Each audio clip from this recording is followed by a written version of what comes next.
les parece, podemos retomar entonces esta etapa ya de debate, de discusión. José Hilario, si te parece bien, te cedo primero el micrófono a ti para que puedas dar un cierre y a la vez una continuidad de un hilo a estas primeras instancias de discusiones que ya estamos generando. Perfectamente, muy bien. Excelente.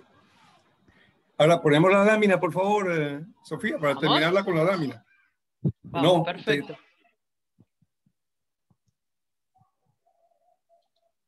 Justamente allí, exactamente, con esta lámina finalizamos, ¿no?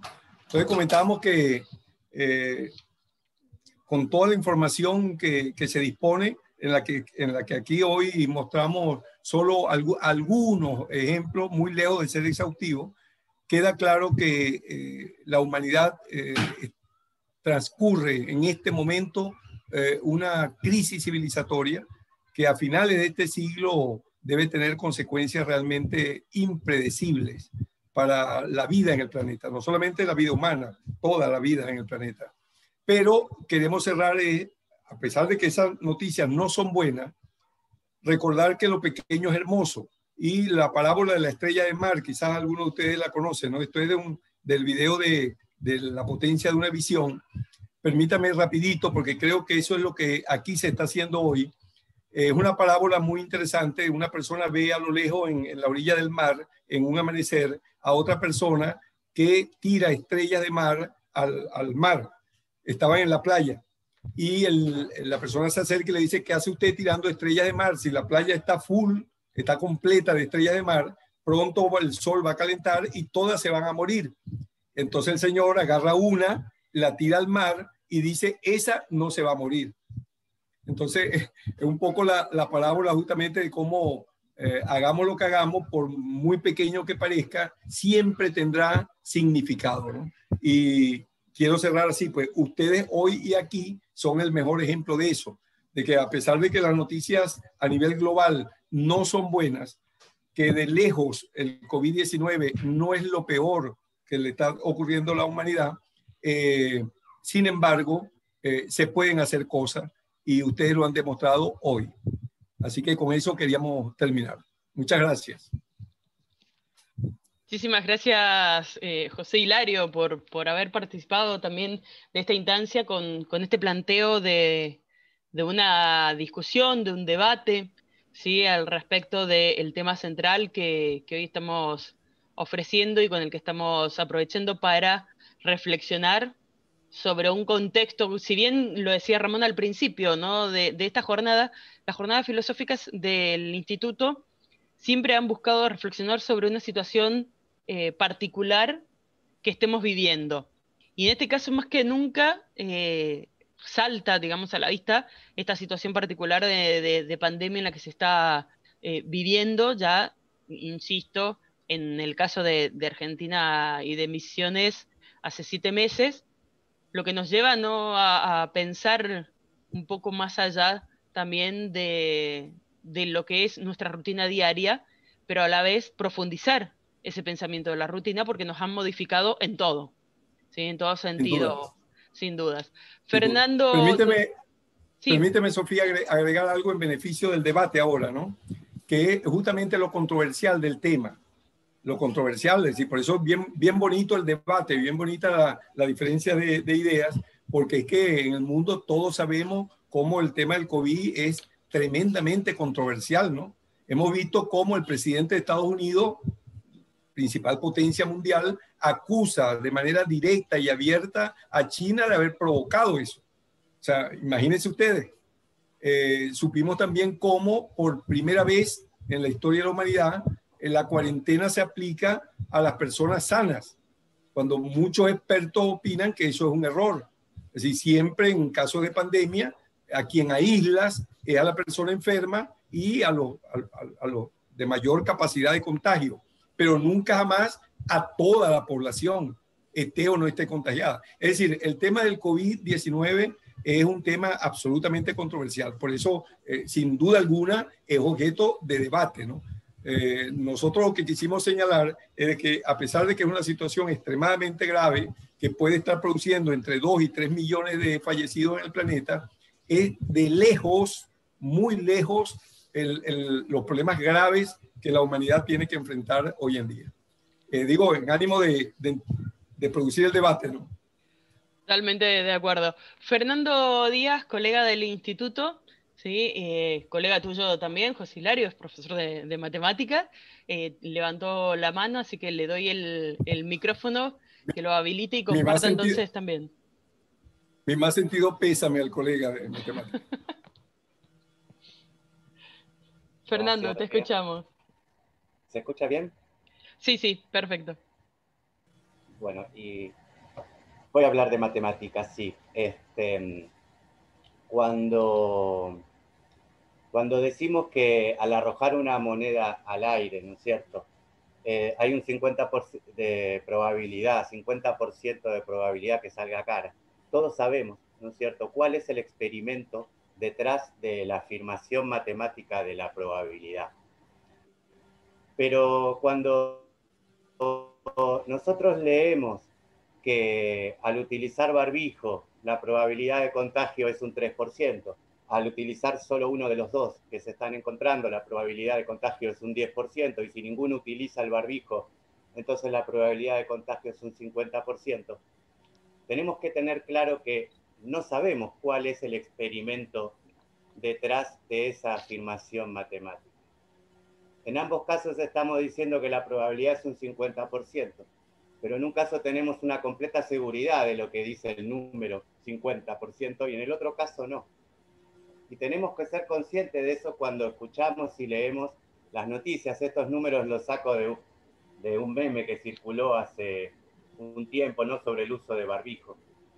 Porque no vamos a discutir los números, pero sí nos vamos a encontrar en familia, con amigos o con alguien en la calle, o en un contexto como y vamos a tener que saber si estamos, qué pensamos del uso del barbijo, ¿no? Y hasta qué punto es cuidarnos y cuidar a los demás utilizarlo, y hasta qué punto quizás no, es una forma errónea de abordar esta problemática. Y me parece muy importante que todos podamos entonces tener un juicio al respecto de lo que los números que leemos en los medios de información tienen detrás. No solo necesitamos un juicio para entender los números, sino también para saber cómo fueron producidos. Y el desarrollar este tipo de juicio es importante para todos los ciudadanos. Y los que tienen que ayudar a los jóvenes que están desarrollando su juicio a poder pensar de una manera matemática, somos los profesores de matemáticas. Entonces, la relevancia de lo que se enseña en la secundaria y de lo que enseñamos también en el instituto terciario, no la medimos directamente por lo que se puede utilizar luego en aplicaciones prácticas directas, sino consideramos que el estudio de la matemática, tanto en el terciario como en el secundario, está formando la capacidad del juicio crítico en general y del juicio lógico en particular. Entonces, desde ese punto tenemos que evaluar si los contenidos curriculares del área de matemáticas son apropiados o no, y no me parece a mí desde la utilidad que le encontremos. Y la prueba de que necesitamos desarrollar un juicio crítico la estamos viviendo precisamente en estos momentos, donde estamos atravesando una situación bien especial, estamos siendo constantemente bombardeados. Dentro de este encuentro ya se dijo que la vacuna viene dentro de poco y que la vacuna va a tardar mucho. Y estoy seguro que en ambos casos se está citando información que se obtuvo de los medios. Y necesitamos, con mucha intensidad, hoy nos damos cuenta, estar formados de manera que podamos tener un juicio crítico para poder manejarnos dentro de la pandemia de información que tenemos, ¿no? Y bueno, y en ese sentido quería hacer la intervención un poco discutiendo con la idea de que hay muchos de los contenidos curriculares de matemática que no son adecuados. Me parece que no, que en este momento vemos bien que no apuntamos al funcionalismo directo de lo que enseñamos, sino a poder tener un juicio que nos permita comprender, porque en todos lados está la matemática, siempre se dice, y aunque no nos dediquemos a eso, necesitamos tener un juicio. Por ejemplo, pensemos en este ejemplo con el que empecé, ¿no? ¿Cuán verdadero es que sin barbijo la posibilidad de contagio se incrementa en un 40%? ¿Cuán verdadero es eso? ¿Quién puede decir si eso es verdadero o no? Quizás uno lo leyó, otro leyó otra cosa, pero ¿quién de todos nosotros tiene un juicio claro sobre la verdad o falsedad de eso? Y eso es lo importante, que podamos, por lo menos, si no tener un juicio claro, reconocer que no estamos en condiciones de tenerlo, porque así vamos a evitar ser transmisores de un montón de información para la cual quizás no tengamos la posibilidad de chequearla, ¿no? Y bueno, y eso me parece muy importante, ser sumamente responsables con el manejo de la información que hacemos, ¿no? Si por ejemplo escuchamos que la cura está a la vuelta de la esquina, no me parece a mí bueno decir en todos lados, en las redes sociales, en donde esté, que la cura está a la vuelta de la esquina. Porque, y lo mismo si escuchamos que la cura va a tardar mucho, tampoco me parece bueno empezar a decir en todos lados que la cura va a tardar mucho, porque en ninguno de los dos casos sabemos si eso que leímos es cierto o no. Y me parece que, bueno, que vamos a vivir todos con un poco menos de miedo si somos más responsables con el manejo de la información, porque todos nos vemos constantemente bombardeados y todos somos un canal también de información y no podemos cuidar lo que nos llega, pero sí podemos cuidar lo que surge de nosotros. Bueno, con eso quería cerrar. Fantástico, muchas gracias también por el aporte y lo voy retomando mientras alguien también puede, por supuesto, plantear, hacer su aporte, pero lo voy retomando en este sentido, con lo que también comentó José Hilario, con lo que han comentado los alumnos en distintas oportunidades, y lo pienso en esto que decía Fernando, ¿no? De que, bueno, a lo que apuntamos y a lo que deberíamos estar apuntando es poder generar este pensamiento crítico, esta forma de pensamiento, ¿no? Y lo retomo en el sentido de las categorías que planteaba José Hilario como posibilidad para repensar estas situaciones desde la educación, retomando a Morín y a Delors, pero pensarlos en las categorías que ya nos resultan incluso conocidas, que esto es de pensar las formaciones desde el saber a saber, del saber hacer, del saber ser con otros y el saber ser propio mismo, ¿no? Y concebirlas desde ahí el replanteo de los diseños curriculares que merecemos como sociedad. No sé si tanto necesitamos, sino que merecemos para la sociedad que queremos. Lo pensaría, porque tiene lógica lo que plantea Fernando, no sé si no todo en este momento, lo que enseñemos en este momento lo vamos a estar aplicando, pero sí lo que podríamos aplicar es lo que esté de fondo, es la intencionalidad de la educación que tengamos y que querramos. Y retomo lo fundamental y lo importante de este pensamiento crítico, sobre todo ante esto que planteaban los estudiantes hoy de qué hacemos con lo que nos están pasando y lo que estamos viviendo a través de los medios virtuales. Y no solo estoy hablando de la infotoxicación que tenemos, este bombardeo de información donde hay muchísimas, otro término muy que se hizo popular ahora, muchísimas fake news, ¿sí? Estas cosas que no sabemos de dónde vienen y que no tienen un sostén tampoco, sino también en este uso desmedido o medido, pero desde otro, desde un sentido de consumismo y demás de estos medios virtuales. Cómo lo que se supone que nos tendría que facilitar para estar más comunicados nos está incomunicando y nos está alejando. Y retomo la idea de la necesidad de no solo ahora humanizar la tecnología, sino humanizar la propia humanidad. Me parece, si bien puede haber sonado chocante esto que planteaba el participante, si este colega, este estudiante de la UNE, de que el problema es la humanidad, la situación angustiante que estamos viviendo como humanidad, yo lo tomaría también como oportunidad para empezar a plantearnos realmente qué es lo que nos dejó en cara la humanidad, que es lo que descaradamente nos mostró en cuanto a la desigualdad que sostenemos como humanidad, y no estoy hablando solamente de una desigualdad económica o de salud, sino hacia tratos, hacia la supuesta solidaridad que tenemos, que aparece, va y viene, ¿sí? De vez en cuando hay algún motivo, alguna razón, ¿sí? Y si esto va a ser posible sostenerlo. Me parece interesante también poder tomar conciencia de esto para, como todos los que plantearon hoy algún momento una reflexión, poder empezar a pensar qué hacemos a partir de ahora, ¿sí? Y en este contexto. Me pareció ver que Ramón levantaba la mano. Sí, yo levantaba la mano y bueno, aprovecho con estas palabras finales que decís vos, que a partir de ahora hacemos, ¿no? A mí lo que me queda más que nada es felicitarle a cada uno de los alumnos por todas las producciones, por todo el trabajo que ellos llegaron a realizar, porque también considero que esta jornada de filosofía, sin el aporte de ellos, hoy nosotros no estaríamos aquí. Y lo que, bueno, se pretende brindar es este espacio de reflexión, ¿sí?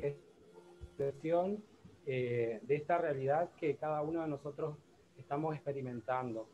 O sea, sobre esto empezar a filosofar, ¿no? Por eso, a raíz de esta realidad nosotros vimos, nosotros desde lo vivo, desde lo lógico, digamos, como que aprovechamos para produzca pensamiento crítico y reflexivo en los alumnos. Como dije, hoy al principio, un espacio propicio para el debate entre el educando y el educando, entre el educando y el siempre con el debido respeto y respetando, digamos, las diferencias, que es lo que ha sucedido acá, ¿no? En este espacio, en esta jornada que para nosotros hoy es algo nuevo, porque estamos como inaugurando desde internet, desde lo cibernético, digamos. Y bueno, era eso nada más, antes que por ahí finalice todo, esto, los alumnos se han realizado casi 20 producciones, 18 en total, entre ensayos, breves ensayos filosóficos e informes de lectura. Y también agradecer tanto a la profesora Giselle Cabut y a vos, Sofía, que siempre estás brindándonos y somos un equipo que nos vamos apoyando, ¿no? Que todo esto, digamos, si no fuera por la unión del grupo, no saldría también. ¿Sí? Y bueno, eso nada más. Bueno, y volver a saludar a los alumnos, decirles muchas gracias por todo esto. Quiero agregar algo. Bien, y luego pasamos a Cabut, que es a Giselle, que también levantó la mano. Te escuchamos, Miriam. Que se agregan hoy, ¿no es cierto?, otros saberes como el saber aprender y el saber emprender. A estos que ya hoy se mencionaron, tan adecuados para ver cómo seguimos. Esto de saber aprender, por ejemplo, ahora lo que nos pasa con las tecnologías, con este uso de como que está haciendo, y emprender, ¿no? Tenemos que mirar ahora hacia como reinventarnos, ¿no? Totalmente, así es. Giselle, te cedemos el micrófono. Buenas noches a todos, qué lindo verlos, que sobre todo, bueno, ver a todos los alumnos queridos ya de años anteriores y a los nuevos que no nos conocemos, es otro contacto muy, muy gratificante poder intercambiar este momento. Lo que quería decir venía por ahí en la línea de lo último que dijo Fernando con respecto a las informaciones que manejamos. Con respecto particularmente a el manejo de la información que tienen los medios y a cómo ese manejo es una forma de manipulación, de poder, ¿no? Y que nos obliga a nosotros, sobre todo en este espacio de formación, a estar atentos. Es como, básicamente Fernando dijo lo mismo que yo tenía pensado decir, pero retomando por ahí los textos que trabajaron los alumnos con sus informes, me gustaría enfocar en cuánto todos los filósofos marcaban la importancia de los medios de comunicación como generadores, en muchos casos, de este pánico que nos paraliza. Este pánico que nos hizo tanto daño como sociedad en el primer momento, y cómo siguen generando estas situaciones de parálisis con respecto al vínculo o a la socialización, al ser solidarios con los otros, porque el pánico que se genera también nos enfrenta, porque el otro se vuelve un potencial enemigo en el sentido de que podría contagiarme. Entonces es un arma de doble filo lo de la información y el manejo de los medios. Pero por otro lado, hay algo que estaba pensando mientras hablábamos y hablaban, es que todos los textos que trabajamos se publicaron a principios de este año, y cómo esta realidad nuestra nos puso frente a la necesidad de darnos cuenta de cuán rápido cambia todo. Porque esa realidad de la que hablaba Zizek en su libro que publicó al principio de la pandemia, ya no es exactamente la realidad que estamos ahora hacia fin de año. Y me parece que eso es uno también de los desafíos de este momento, en el que nos damos cuenta de que los cambios son vertiginosos, que no tenemos ninguna certeza sobre nada, y que de un momento al otro nos vemos frente a la necesidad de buscar totalmente otras estrategias para sobrevivir. Y me parece que eso es algo que es desafiante como sociedad, y que también va de la mano con lo que decía José Hilario, de que estamos frente a una nueva era, evidentemente, donde la velocidad de los cambios necesariamente va a hacer que nosotros tengamos que estar atentos todo el tiempo a adaptarnos. Y a eso que decía Miriam también, de aprender a aprender, a desaprender lo que aprendimos y aprender a lo nuevo, y movernos todo el tiempo. Bueno, no sé, me mezclé un montón de cosas, pero quería... Pero todas con un hilo conductor. Fantástico el aporte, y lo retomo con esto que también nos lleva a pensar lo que en su momento, lo que también dijo Fernando, ¿no? La importancia, rescato esto, ¿no? En este aprender, que yo lo decía como el saber es saber, el aprender a conocer y tener este pensamiento crítico para poder saber manejar esta información, y cómo efectivamente esto que plantea Giselle, la profesora Cabut, es en el sentido de que manejan la percepción hacia algún lado, hacia alguna perspectiva específica, o hacia determinado enfoque, y ya lo veíamos cuando José Hilario nos compartía estos números, ¿no? O sea, y sin desmerecer, porque a todos nos afecta de diferentes maneras la situación que se está viviendo con el COVID, pero hemos pasado por otras enfermedades, hemos pasado por otras situaciones, sin duda. Claramente los ejemplos que nos mostró José Hilario muestran las catástrofes que venimos llevando adelante, y lo que no está haciendo el discurso mediático es plantearnos de dónde viene. ¿Qué está pasando con esto? ¿Quiénes somos los responsables de esto? ¿Y quiénes no estamos haciendo algo al respecto? ¿No? Y como civilización, y esta que decía, que se está terminando una civilización, y lo retomo también de lo que dice Giselle, estamos sin duda hacia otra civilización, y esperemos no cometer los mismos errores. Este constante error de que tal vez una piedra nos cubra todo el precipicio. ¿Sí? O sea, no nos enfoquemos en una sola cosa y empecemos a cotejar la información y a compartir. Y yo me animaría a sumar lo que decía también Miriam, a ser emprendedores del conocimiento.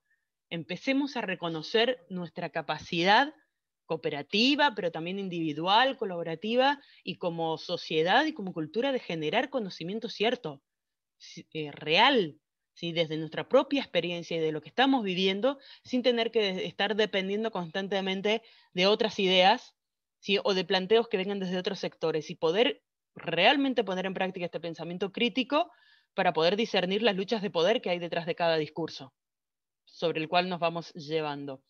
Melanie Violes ha levantado la mano, así que le paso el micrófono para que también pueda hacer su intervención. Bueno, buenas tardes, buenas noches a todos. Yo estuve anotando varias cuestiones y preguntas, un poco desde la filosofía, un poco desde nuestro rol de educadores y bueno, y también desde los números, porque creo que eso fue lo que más nos impactó a todos, como que todos retomamos lo de los números y cómo nos afecta y cómo vemos a esta pandemia en comparación a otras. Y ahí me surgió la pregunta de si se puede considerar que 3 millones de muertos, que es lo que se espera, es una verdadera pandemia en relación a todo lo anterior. Y si la pandemia es la verdadera preocupación de nuestras sociedades, o las sociedades prefieren preocuparse de la pandemia que de otras situaciones, porque es algo que también estamos viendo, o sea, con esto de, yo lo tomo desde que lo escribimos en nuestro ensayo también, esto de que el pueblo sale a marchar, a pedir la libertad, a poder trabajar, entonces decimos, al final, ¿dónde está el verdadero problema? Nos hacen pensar en la pandemia, pero ¿y cómo subsistimos? ¿Cómo salimos adelante? ¿Cómo vemos la educación?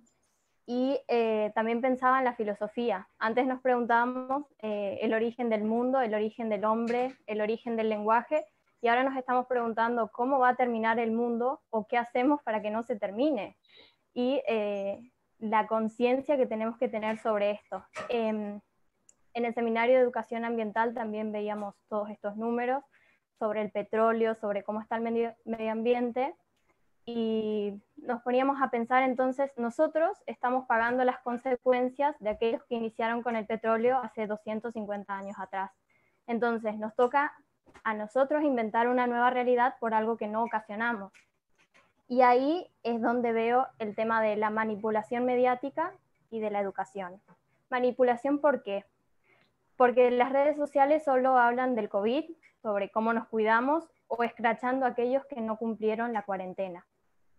Pero ¿dónde hablan del petróleo, de cómo se está deteriorando el medio ambiente, del calentamiento global, de todas estas cifras que si aumentan significaría un cambio enteramente global? Y entonces ahí entra nuestro rol como educadores y nuestra semilla de algo bueno para hacer. Entonces, si yo y las 36 personas que están en este Zoom, el día de mañana a su alumno le dice, mira, tenés que cuidar los pabelitos, tenés que plantar un árbol, que son cosas que nos dicen de vez en cuando, pero para mí la cuestión empieza ahí. Nosotros a nuestros alumnos, con el ejemplo, y también en nuestra comunidad, con nuestra familia y a los nuestros, porque solitos no podemos resolver el problema del mundo, pero desde nuestro lugar podemos hacer algo. Y bueno, eso. Muchísimas gracias, ¿no? Y me hizo esta intervención, esta reflexión y planteo y el llamado a acción que nos hace Melanie, me hizo recordar la frase de cierre de José Hilario, ¿no? De lo pequeño es bello. ¿Sí? Sí, yo no puedo cambiar el mundo, como dijo ella, pero sí puedo hacer algo. Y tal vez si todos nos pondríamos en hacer algo positivo por esto, lograríamos ese gran cambio, ¿no? Que planteamos. Sumamente interesante me parece la propuesta y rescatar estas ideas que han estado rondando en toda la tarde de hoy a partir del inicio de esta sexta jornada de filosofía que hemos planteado.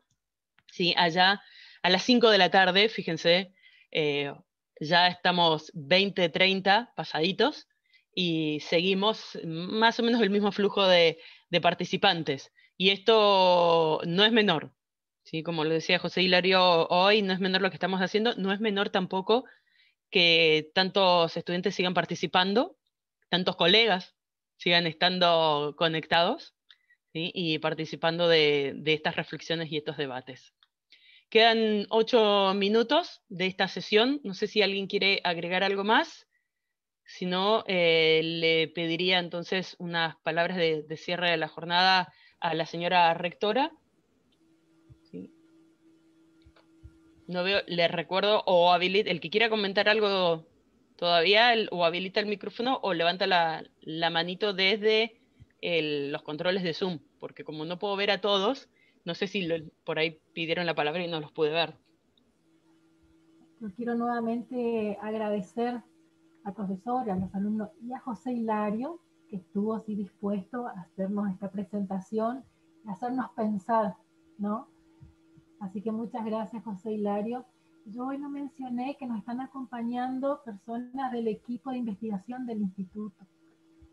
Está Julia, bueno, y los demás, de alguna manera ya están involucrados como profesores, pero Julia Pignotti está presente, así que bueno, eso quería avisar. Bien, es cierto, sí, lo hemos visto ahí. Aparte del equipo, como lo decíamos hoy también, José Hilario es parte de este equipo de investigación que pertenecen justamente al Instituto Superior, ¿sí?, de Formación Docente Paulo Freire. Los animo entonces a quedarnos con este llamado a la acción que nos planteó Melanie, ¿sí? A pensar qué puedo hacer. Que esto no sea nada más que una exposición. Allá cuando arrancábamos me decía José Hilario, no va a ser una disertación, esto es una conversación, una propuesta, un ida y vuelta. Bueno, perfecto, que este ida y vuelta se convierte ahora también en una ida y vuelta entre la reflexión y la acción. Que hagamos algo por esto, y retomo la propuesta también de Fernando, de Giselle y de los otros colegas, que repensemos y hagamos algo también con nuestra educación. Con la nuestra, esto de desaprender para aprender y de volver a aprender, pero también con la que queremos para nuestros futuros colegas que estamos formando y para las futuras sociedades que queremos tener. Así que pensemos desde allí entonces. Gracias a todos ustedes, ¿sí?, por su participación, por sus aportes, por su presencia, por haber escuchado cada una de las interacciones propuestas, por haberse sumado en cada instancia. Son 6 momentos diferentes que hemos estado aquí, ¿sí? Y la verdad que nos alegra tenerlos presentes. Agustín veo que está interviniendo en el chat. No sé si quiere el profesor Agustín Villarreal, el colega, también hacer un aporte, porque como no veo, no lo estoy viendo en pantalla, digo, no sé si ha levantado la buenas manito. noches. No sé si se me ve, se me escucha, estoy desde el celular. Hola. Ahora sí, sí. Perfecto. No, primero felicitar la organización, estuve aquí siempre con el celular. Una cuestión, ¿no? Por ahí compartir de repente esta cuestión de que se debatía, estuve escuchando bien los profesores de matemática, lo que decían que era interesante. Entonces, desde la educación de la matemática, Oscar Wilde decía que hay 3 tipos de mentiras, ¿no? Por un lado, están las famosas mentiras directas, ¿no? Cuando alguien te dice, no te dice la verdad. Las mentiras piadosas, ¿no? que es como disfrazar la mentira. Y por último, están las estadísticas, decía el amigo Oscar Wilde, ¿no? Es ahí que tenemos que saber que las estadísticas son construidas, son producto de la construcción de un saber y verdad. Es ahí que una estadística sirve para medir. Entonces, esa medición es construida. No es también, hay que revisar siempre las intencionalidades políticas que hay detrás de esto, o las intencionalidades o los discursos filosóficos que hay. Pertinente citar a Foucault, pertinente citar justamente el orden del discurso de Foucault. Y detrás de esto vienen cuestiones ideológicas. Por ejemplo, está la cuestión de que hay muchos conceptos hoy en día. Se habla de infectadura, se habla de pandemia, que son conceptos muy violentos, muy agresivos, ¿no? Y hay veces que no se miden en impacto. Y bueno, por ahí esto, ¿no? No sé si provoca más reflexión, más debate. Estuve viendo que en sí está muy interesante el debate de la Nopsiseg, pero como resaltaba la profesora Giselle Cabut, ¿no? Está esto que es que él lo escribió en marzo, ¿no? Con Judith Butler también, que lo escribe en este compendio, lo Hagan Ben también, ellos se suman a escribirlo esto en marzo, abril. Entonces es ahí que ha demorado, ¿no? Hoy en día tenemos otra realidad. Entonces es una invitación a seguir pensando y revisar los conceptos, no solo los números, sino los conceptos, la literatura, todo lo que está girando, ¿no? Como yo les digo, comparar una situación de pandemia a una dictadura, asimilando uno de los métodos de decisiones tecnócratas, ¿no? Así, o técnicas políticas, es grave, ¿no? En el sentido de que decir infectadura relacionada a una dictadura, a un proceso totalitario, ¿no? El proceso totalitario de acción de la vida cotidiana es un poco chocante, agresivo. Como ven, la NOPSISAC puede ser mal interpretado también, porque él está hablando de totalitarismo, de situaciones en la vida cotidiana en donde no se puede salir, ¿no? Y esto rompe con la idea de comunidad. Entonces, es ahí que el comunitas, ¿no? Yo con otro, es el que da parte de la respuesta. Y esto es un llamado para los estudiantes del instituto, ¿no? En el sentido, hay que tener cuidado con esta frase que se dice, no, yo dejo para el año que viene, ¿no? Este año está perdido. Esas son frases que hay que evitar, ¿no? El año no está perdido. Estamos aquí, no sabemos en sí incertidumbre qué va a ocurrir, pero hay que seguir estando y acompañando y decirle al compañero, también pensar con el compañero cómo que el año está perdido. Tenemos que ver y enfrentar la realidad, ¿no? No es esto una página negra. Entonces, bueno, un poquito de reflexión también para sumar aquí desde... estaba escuchando y esto, ¿cómo es? No pude conectarme rápido en el sentido de que, como ven, no tengo la computadora, se quedó sin batería ¿cómo es? De estas horas que estuvimos aquí. Entonces conectaba la otra y después ahora me terminé conectando al celular. Muchísimas gracias.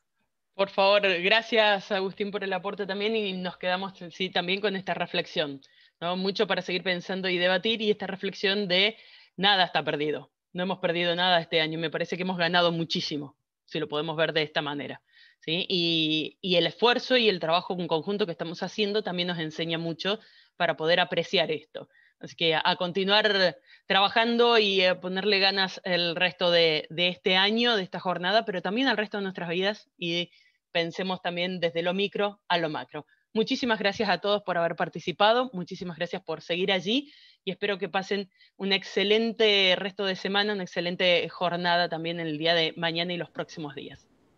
Que tengan una muy buena noche.